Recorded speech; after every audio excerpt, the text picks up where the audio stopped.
Today we're going to talk about the basic structure of the human body. So studies of the human body, we have anatomy, which is a study of the form and structure of an organism. Next is physiology. That's a study of the process of living organisms, so why and how they work, so everything internally. Anatomy has to do with more the bones and the structures that hold everything together, the muscles, the tissues, and ligaments. And then we have pathophysiology, which is a study of how disease occurs and the response of living organisms to the disease. So path, break down that word, path means disease. Physiology is the study of the process of living organisms. So basic unit of structure and function of all living things, that is our cell. So the cell has 6 main functions. First is to take in food and energy. It also produces heat and energy, moves and adapts to the environment, performs specific functions depending on where the cell is located. It also eliminates waste and reproduces. So these are the 6 things that our cells do on a daily basis. Here's our basic cell structure, and we will go into depth in class on this. So the levels of complexity in the human organism, starting from the very bottom, we have our atoms or ions. Those make the very smallest form of life. Next we have our molecules. So atoms form molecules. The molecules form organelles. And then those organelles are located within the cells. So then you get a bunch of cells put together. Those form tissues. And then those tissues come together in a common purpose and form organs. And then the organs come together to make different organ systems. So have multiple organs put together, they become a system. And then you have multiple organ systems put together to create an organism, which we as humans would be considered an organism. So when cells of the same type join together for a common purpose, they form a tissue. So our body is made up of tons and tons of tissue. So tissues are 60 to 99% water. That's why it's very important to get your at least 6 to 8 glasses of water a day, because 60 to 90% of our tissue, which is basically the composition of our body, is composed of water. Water is a very vital, important nutrient that we need every single day. So we have 2 different conditions that can result with a lack of water or increased water. So first is dehydration. That's a condition that results from the insufficient amount of tissue fluid, meaning there's not enough water or tissue fluid inside the tissue, so that creates a state of dehydration. Next is the opposite, which is edema.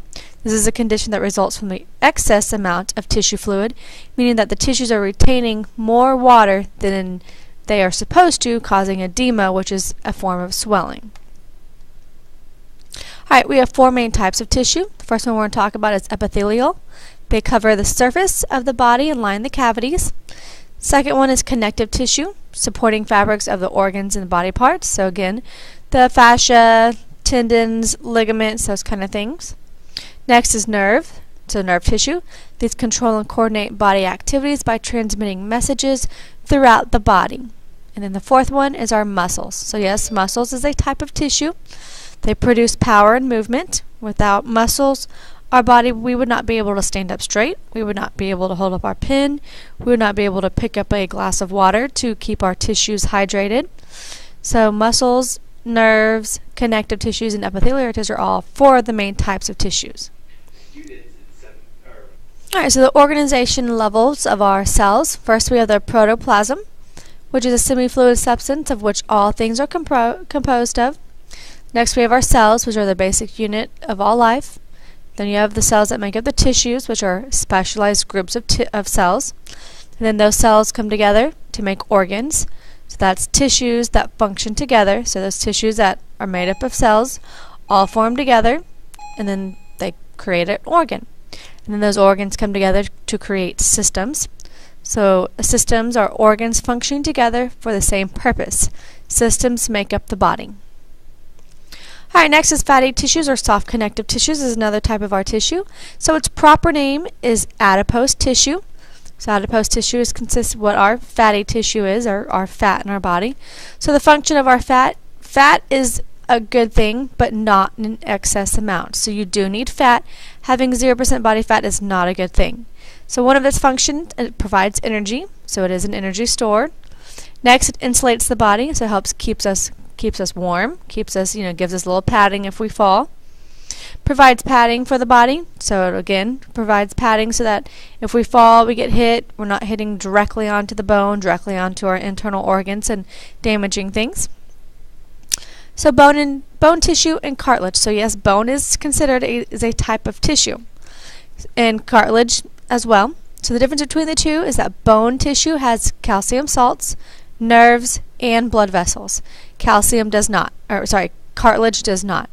So the bone does comprise of the nerves and the blood vessels that's living, reproducing. Cartilage does not have any of those things. It's there. Once it gets worn out or it has to be removed, it does not replace itself. So bone is continually growing and getting bigger, or replacing itself. So types of muscle tissue. So first is skeletal. So again, just like the word, AL is pertaining to, skeletal refers to all of our skeleton. So it provides movement of the body. Next is cardiac. Cardi, your medical term, that refers to the heart. So it causes the heart to beat. So it's actually, your heart is a muscle, your cardiac muscle causes that heart to beat. And then visceral. This is present in the walls of the respiratory, digestive, urinary tract, and blood vessels. Viscer refers to internal organs. AL is pertaining to. So pertaining to the internal organs, this is a muscle tissue that is inside your respiratory system, digestive tract, urinary tract, blood vessels. So whenever your stomach growls because it's churning and those stomach muscles are moving, that is considered a visceral muscle type. Alright, body systems. We have 10 of them here that we're going to talk about throughout the year.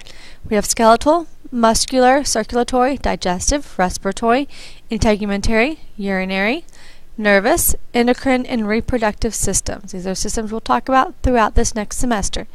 So which system is represented? That would be our circulatory system. So it circulates our blood throughout our body.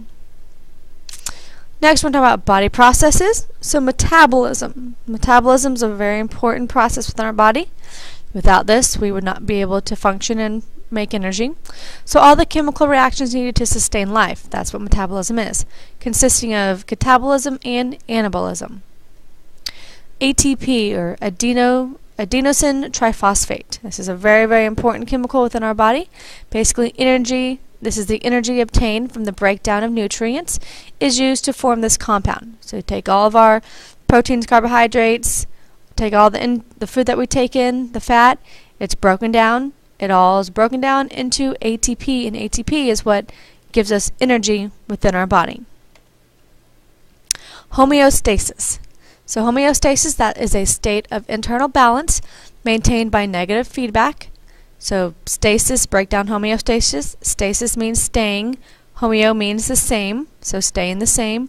You want your body to stay in a homeostasis state, because if it's staying in that state, then that means everything's working well and functioning. If things get off, then you get out of the homeostasis state. Alright, so physiological reaction. So basically you take your negative feedback, corrects deviations from the set point. Then you have positive feedback that amplifies responses or creates responses, and then feeds forward information and then changes that set point. So looking at this picture, you have number 1, the posted speed limit is your set point, so it's 65 miles per hour. And your speedometer provides your feedback, how fast you're going. So the difference between the two is a signal error, or error signal. 3, you have your feed forward, which is sighting the deer. So that is something that's feeding towards you, some type of signal that's coming towards you.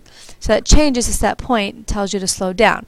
So then 4, the driver acts as a regulatory system, using the feedback, such as the look in the speedometer, seeing the deer. That's feedback information to control the brakes and accelerator. So how fast they should go, slow down, swerving to miss the deer. So this is the basic structures of the body that we're going to talk about at Unit 6.1.